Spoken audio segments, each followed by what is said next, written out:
You've got thousands of customers, many of them multinational corporations. What are the conversations that are taking place right now in the midst of coronavirus and what that means for supply chains? Well, happy Monday, Morgan. We are hearing different things from different segments. The retailers are primarily focused on starting to slow down their inventory flow into their stores. As you've read in the media, Starbucks has closed down stores, McDonald's has closed down, so has Apple. The manufacturers, on the contrary, are trying to figure out where their inventory is for those who do not have real-time visibility of inventory. Your inventory is as good as the data you have in it.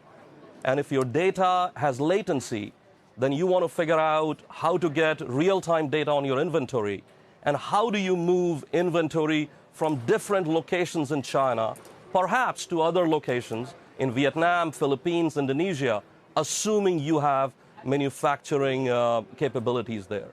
So we are seeing... Go ahead. Go ahead. So we are really seeing, an uncertain time, new externalities, new data coming in, and our customers trying to digest that and trying to pivot.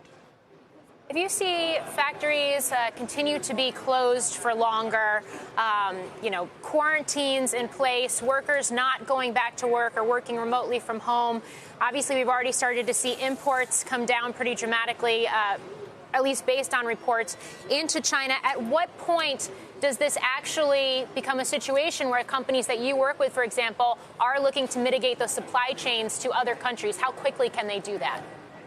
Morgan, that is the big question. There is a lot of focus on goods and inventory, which is one variable. But I'm more concerned about the workforce. What happens during the Chinese New Year is the workforce goes away tens of miles, hundreds of miles, perhaps thousand miles away to their hometowns. And then they try to make it back. And given the transportation seas, I'm really concerned about the workforce making it back, even after this extended Chinese New Year, to the factories.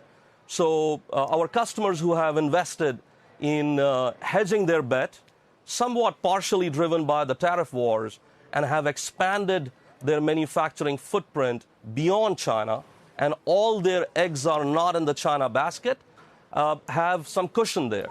One other point is very important is, given e-commerce, there is a lot of inventory in the channels. What's happened over the last decade, competing with Amazon and Alibaba, retailers and manufacturers have positioned inventory closest to the consumer. So you have retail stores and distribution centers closest to the customer that are equipped with inventory. So I believe we have a 2 to 4 week window here.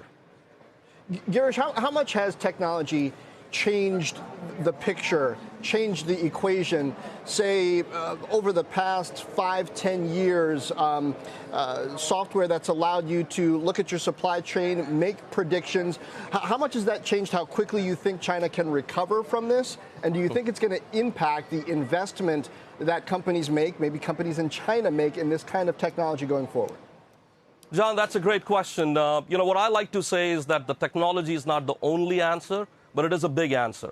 Now, let's go back over the last 20 years. We faced SARS, H1N1.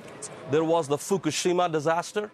But really, over the last 5 years, what cloud has done is it has liberated data from data centers that are siloed, and there is latency. So cloud is playing a very positive role here as data is liberated. Artificial intelligence is no more in its nascency. It's in production. Our customers like Morrison's, a retailer, Wakefern here in the U.S., are using artificial intelligence to forecast, to position inventory.